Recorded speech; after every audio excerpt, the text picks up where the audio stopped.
I used to work the overnight shift at a McDonald's just off the highway. You know the kind. Fluorescent lights buzzing, the smell of grease clinging to everything, and a dining room that's never really empty, no matter what hour it is. Truckers stopping in for coffee, high school kids daring each other to eat 30 nuggets, the occasional family on some long midnight drive trying to keep the kids awake with fries and Coke. For the most part, it was quiet work. You cleaned up, restocked, kept the fryers hot, and prayed no drunk asshole would stumble in around 3 a.m. and make a scene. But every once in a while, things happened that made you realize just how strange and dangerous it could be working in a place that never locked its doors. It was late September when it happened. I remember because the air outside had that damp chill, and every time the front doors opened, I'd feel it push against the artificial warmth inside. I was working with Danny, this kid who just turned 19. He was a good worker, still knew enough not to hate the job, and he'd joke around to keep us both awake. The only other person on shift was Maria, the manager, who mostly stayed in the office doing paperwork and left us to run the counter and drive-thru. Around 2 a.m., the store was empty, except for an older man sitting in the corner of the dining area. He'd been there for almost 2 hours by then, nursing the same small coffee. He hadn't taken more than a couple sips. No phone, no book, nothing to distract him. Just sitting there, staring into the corner of the room like he was waiting for something.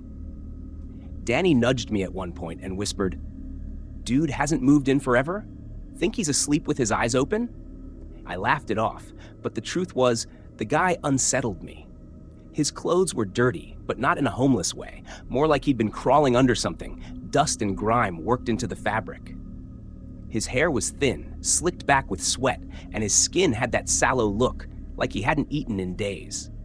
But what really got to me were his hands. They were red, not bloody, but raw, like he'd been scrubbing them over and over until the skin was chafed. I tried to ignore him, focusing on wiping down trays and restocking sauces. But when I looked up again, I realized he'd shifted. He wasn't staring at the corner anymore. He was staring at Danny, dead still, eyes locked on him, like Danny was the only thing in the world worth looking at. "Okay, that's creepy," Danny muttered when he caught on. He tried waving at the guy like it was a joke, but the man didn't react, didn't blink, just kept watching. I went into the office and told Maria about him. She sighed, like she thought I was just exaggerating. "As long as he's not harassing you, leave him alone. If he stays until close, we'll ask him to leave." "We don't close," I reminded her. She gave me a look. "Then we'll ask him to leave in the morning." So that was that. We went back to work. Drive-thru picked up for a while. Couple of truckers, some teenagers in a beat-up Honda. By the time it slowed again, the man was gone. His coffee cup was still on the table, untouched, but he wasn't there. I thought maybe he'd slipped out without us noticing, but then Danny came back from the bathroom pale as hell. "He's in there," he whispered, "just standing by the sinks." I frowned. "Doing what?" "Nothing. Just standing there. Not even at the urinal or in a stall. Just standing." I didn't want to deal with it, but I couldn't exactly ignore some guy lurking in the bathroom. So I went in. Sure enough, there he was, standing in front of the sinks with his back to me, head slightly tilted like he was looking at his own reflection. Except his eyes weren't meeting the mirror. They were tilted downward, staring straight at the drain in the sink. "Sir," I said carefully, "you can't just hang out in here. If you're not using the restroom, I'm going to have to ask you to head back out." He didn't respond. Not a word, not a twitch. I edged a little closer, keeping my distance though. I could see his lips moving, but there wasn't any sound, just this faint movement like he was whispering to himself. That's when I smelled it. The sharp, coppery tang hit me all at once. It was faint but distinct. Blood. I glanced at the drain and saw it, thin reddish water swirling around the metal. He was bleeding into the sink. "Sir, are you hurt?" I asked, but my voice cracked. Finally, he turned his head just enough to look at me in the mirror. His lips had gone still, and his eyes locked on mine through the glass. "I can't get it off," he whispered. I froze. His voice sounded rough, raw, like his throat was shredded. "Get what off?" I asked. His eyes widened, and suddenly he grabbed the faucet handles and twisted them on full blast, shoving his hands under the water. The sink gurgled as pink-tinged water rushed down the drain. His skin looked worse now, cracked and peeling from how much he'd scrubbed. "I can't get it off!" he shouted this time, and slammed his hands against the porcelain so hard it made me jump. I bolted. I don't even remember what I said to Maria and Danny, just that we needed to call the cops. Maria finally took me seriously when she saw my face. She picked up the phone and dialed while Danny locked the bathroom door from the outside. Except when he did, he swore he heard something. I'll never forget his words. He said, "I heard someone else in there with him. A voice." But when the cops showed up and went inside, the bathroom was empty. Sink spotless. No blood. No man. They searched the store, the lot, even the dumpsters out back. Nothing. The old coffee cup was still on the table, though. We tried to shake it off, but the shift dragged on like molasses. Every sound seemed sharper, every shadow stretched too long. Around 4, I went to mop the lobby. I was dragging the mop bucket past the play area. You know, the plastic tunnels and slides, they don't even clean properly anymore, when I heard something shift inside. It was the kind of sound plastic makes when someone crawls through it. Hollow, scraping. I froze, mop in hand, staring at the slide. It was pitch black in there, and I couldn't see past the curve of the tube. Then it happened again. A scrape, closer this time. "Danny," I called, voice tight. He came over, saw me staring. "What is it?" "Something's in there." He laughed nervously. "Probably a raccoon or something." At 4 in the morning? Inside a locked play place? No chance. Maria came over too, irritated, but when we all stood there listening, we heard it again. Scraping, shuffling. Maria sighed and told us to ignore it, but Danny, being young and stupid, crouched down and shined his phone light into the slide. He went pale instantly. "Nope, nope, nope, nope." He staggered back, shaking his head. "What did you see?" I demanded. He swallowed hard. "Hands, just hands, pressed up against the plastic, reaching, but they weren't moving like normal." I didn't look. I didn't want to. Maria finally locked the play area doors and taped a sign over them. Closed for cleaning. We spent the rest of the shift clinging to each other, waiting for the sky to lighten. Nothing else happened, not until just before 6. We were cleaning up when a car pulled into the lot. Beat-up sedan, one headlight busted. A woman got out, frantic, running up to the counter before the car had even turned off. Her clothes were filthy, same dust and grime as the man's. "Have you seen him?" she demanded, eyes wild. "Seen who?" Maria asked cautiously. "My brother," she said. He comes here sometimes. He tries to wash. He thinks he can get it off, but it never comes off." She was shaking, hands twitching at her sides. Danny and I just stared. Maria asked what she meant, but the woman just repeated herself. "It never comes off. No matter how much he scrubs, it never comes off." Then she backed away, climbed into her car, and drove off without another word. We stood there in silence until the morning crew started to filter in. I left my shift that day and never went back for another overnight.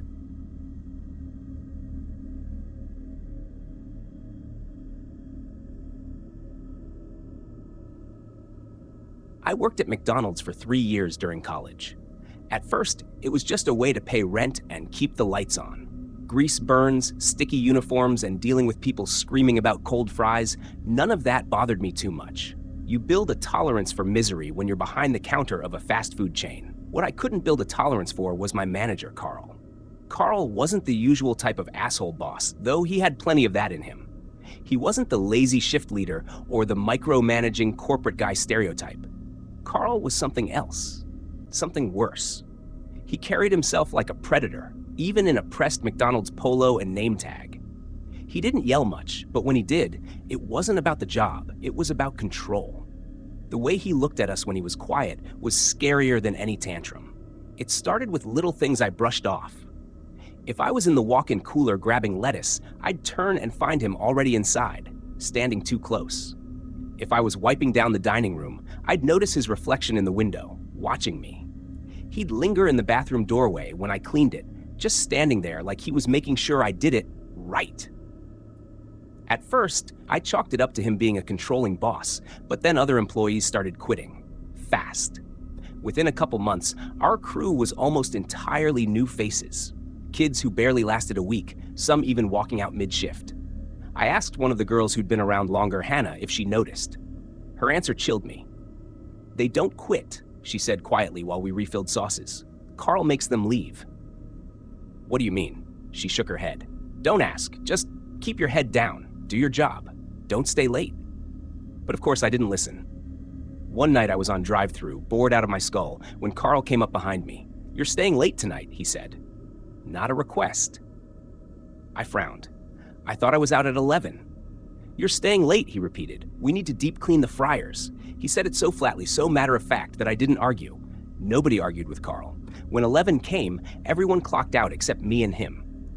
He locked the doors, flipped the drive-thru closed sign, and tossed me a pair of rubber gloves. The deep clean wasn't unusual. We did it once a week, but the timing was. We always did it during the day when multiple crew members were around. Doing it alone at night with Carl felt wrong. I was scrubbing the fryer baskets when I noticed Carl wasn't helping. He was just standing near the back door, arms folded, staring at me. Can you hand me the degreaser? I asked, trying to break the silence. He didn't move. He just said, You're good at this. I forced a laugh. Thanks, I guess. Then he said something that made my stomach turn. I like watching you work.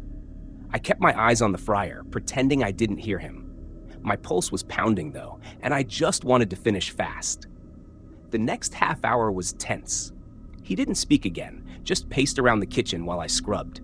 When I finally finished, I went to clock out, but he stepped in front of the machine. You're not done yet. I thought that was it. There's more. He led me to the back hallway where the storage room was. Normally that door stayed locked, but Carl had the key. He opened it and motioned for me to go inside. I hesitated. There's more to clean, he said, voice low. Go on. Every instinct screamed at me not to, but I stepped inside anyway, because arguing with him felt dangerous. The room wasn't what I expected. No boxes of napkins, no ketchup packets, no supplies.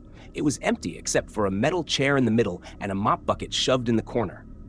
I turned to ask him what the hell this was, but before I could, the door slammed shut. The click of the lock echoed in the small space. Carl? I called. No answer. I pounded on the door, yelling, but he didn't come back. After what felt like forever, I heard footsteps fade down the hall. He left me there. I don't know how long I sat in that room. My phone was in my backpack in the office, so I couldn't call anyone. Eventually, after maybe 2 hours, I heard the door unlock. When it creaked open, Carl was standing there with his usual calm expression like nothing had happened. You can go now, he said. I shoved past him and practically ran to my car. I didn't even clock out. I tried to quit the next day, but when I called, Carl answered. You're not quitting, he said. Yes, I am. I'm done. There was a pause. Then, you left your bag here. I'd hate for it to get misplaced. Something in his tone made me realize he wasn't talking about the backpack. Your driver's license is in your wallet, right? Apartment key? I hung up on him. My hands were shaking so badly I almost dropped the phone. I thought about going to corporate, but Carl had been manager there for years. If complaints worked, he'd have been gone a long time ago. The next shift I was scheduled for, I didn't show up. I figured I'd deal with the fallout later. But around midnight, someone buzzed my apartment building's door. When I checked the window, I saw him, standing on the sidewalk, looking up at my window. Carl. I didn't sleep that night. A week later, I ran into Hannah outside a grocery store. She looked thinner, jumpier, like she hadn't slept in days. I asked her if she still worked at McDonald's. She shook her head. I got out. Did Carl? Don't say his name, she snapped. Her eyes darted around like someone might be listening.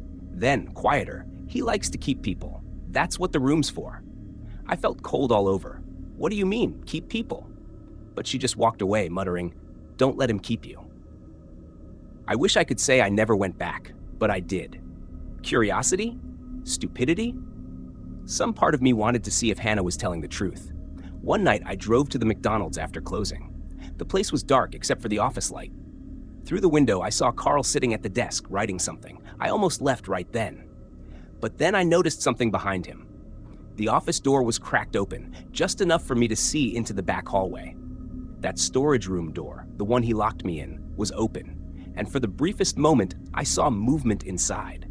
Someone was sitting in the chair. Not Carl. Someone else. Their head was down, hair long and matted, hands resting limply in their lap. I froze, heart hammering in my chest. Then Carl stood up, blocking my view, and closed the door. I didn't wait to see more. I bolted to my car and drove until I was 2 towns over. I never reported it. Part of me wanted to, but part of me was terrified of what Carl might do if he found out. I moved, changed my number, and never went near that McDonald's again. But every time I pass a different one, no matter the city, I feel sick. Because managers get transferred sometimes. They move around. And I wonder how many other empty rooms are hidden behind those yellow arches. How many other deep cleanses are happening right now? And how many people Carl has decided to keep?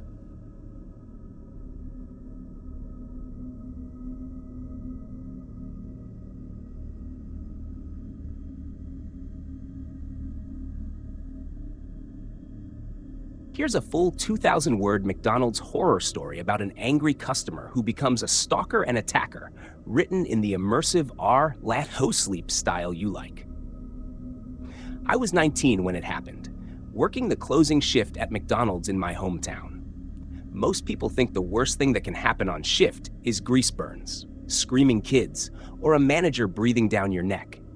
But when you're standing behind that counter, you're face to face with strangers at their hungriest and angriest. And sometimes they don't just leave when their food isn't perfect. Sometimes they come back. It was a Thursday night. I remember because Thursdays were usually dead, and I was already counting down the minutes until closing. It was me, another kid named Chris on fries, and our manager Linda, who was usually too distracted with paperwork to notice much. The lobby had a few stragglers, an old couple eating apple pies, some high schoolers laughing too loudly, and one guy who walked in with a look on his face that told me instantly he was going to be a problem. He was in his mid-30s, built heavy, with a shaved head and a faded hoodie. He slammed up to the counter, glaring at the menu like it had personally wronged him. "Number 3, extra pickles. Large Coke," he barked.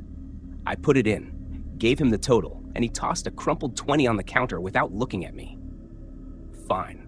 I dealt with worse every night. The food came up quick. I slid the bag toward him, and he snatched it without thanks. I thought that was it, but not even 30 seconds later, he was back at the counter, red in the face. "You call this extra pickles?" he snarled, slamming the burger down so hard the bun slid off. "This is a joke. Are you people idiots?" I tried to keep calm. "I'm sorry, sir. Let me get you a new one." "I waited 5 minutes for this," he roared, loud enough that the old couple turned their heads. "And now I'm supposed to wait again?" Chris froze at the fry station, not sure what to do. I offered him a refund, but he wasn't having it. He leaned in close, his breath sour with Coke. "You think this is funny? You think I'm some kind of clown?" My stomach twisted. This wasn't just a pissed-off customer. There was something darker in his eyes, like he was daring me to push back. Linda finally came out of the office, told him to leave. He swore at her, grabbed the ruined burger, and hurled it against the wall, where it slid down, leaving streaks of ketchup and pickle juice. Then he stormed out the door. We cleaned up the mess, laughed it off nervously, and got back to work. You deal with psychos sometimes. They yell, they throw things, they leave. That's the end of it. Except this time, it wasn't. When we closed at midnight, Chris and I walked out to the lot together. The parking lot lights flickered, and most of the cars were gone, except ours. That's when I noticed a beat-up sedan parked near the dumpster, engine off, but with someone sitting inside. The silhouette was unmistakable. Shaved head, heavy build, the guy from earlier. "Don't look," I hissed to Chris. "Just keep walking." We hurried to our cars, pretending not to notice. But when I pulled out, headlights flared behind me. The sedan. At first, I told myself it was a coincidence, but he stayed behind me for every turn. Through the main street, through the residential stretch, even when I deliberately went the wrong way from my house. My heart was pounding so hard I thought I'd pass out. Finally, I sped up, turned into a gas station, and parked under the bright lights. The sedan slowed as it passed, and I caught a glimpse of him, staring at me, dead-eyed, before driving on. I sat there shaking for 10 minutes before finally heading home. The next night, I begged Linda not to put me on register. I didn't want to see him again, but she brushed it off, said, "What's the chance he even comes back?" He did, 10 o'clock, same hoodie, same glare. He walked in and ordered the exact same meal, from me. This time, when I handed him the bag, he just smiled, a wide, unsettling smile that didn't reach his eyes. "Better not mess it up this time," he said quietly. I couldn't even answer. He left without incident, but the feeling lingered. I kept glancing at the windows, half expecting his face pressed against the glass. When my shift ended, I begged Chris to follow me home. He laughed, but he did it. No sedan that night. I thought maybe it was over. I was wrong. Over the next week, he showed up 3 more times. Sometimes he ordered, sometimes he just sat in the dining room, sipping Coke and watching me. Never causing a scene, never giving us an excuse to call the cops, just waiting. And then it escalated. I started finding things. A note under my windshield wiper. "Smile more when you hand me my food." A greasy McDonald's bag left on my porch with nothing inside but pickles. And one night, when I was taking the trash out, I heard footsteps behind the dumpster. Heavy breathing. When I shined my phone light, I saw him, crouched low, eyes locked on me. I screamed and ran inside, but by the time anyone else came out, he was gone. Linda still didn't believe me. She said unless he touched me or threatened me outright, there wasn't much to do. "He's just some creep," she said. "Ignore him." But ignoring him wasn't an option anymore. The final straw came on a closing shift 2 weeks later. It was just me and Linda that night, scrubbing down the kitchen. Around 11:30, I heard the lobby door slam. I froze. We had locked it already. "Linda?" I whispered. She came out of the office, frowning. We locked up. We both turned toward the counter. He was standing there, hoodie pulled tight, face shadowed, but unmistakably him. "How'd you get in?" Linda demanded. He didn't answer. He just stared at me. "Sir, we're closed," Linda said firmly. "You need to leave." He took one step closer. That's when I noticed the glint in his hand. A knife. Linda screamed for me to run. I bolted toward the back, heart in my throat, while she tried to block him. I heard a struggle, a crash, and her screaming. I didn't look back. I sprinted through the back door and into the lot, fumbling for my phone.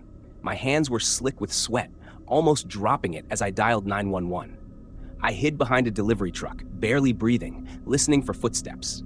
The minutes stretched like hours. Sirens finally wailed in the distance, and I heard him curse loudly.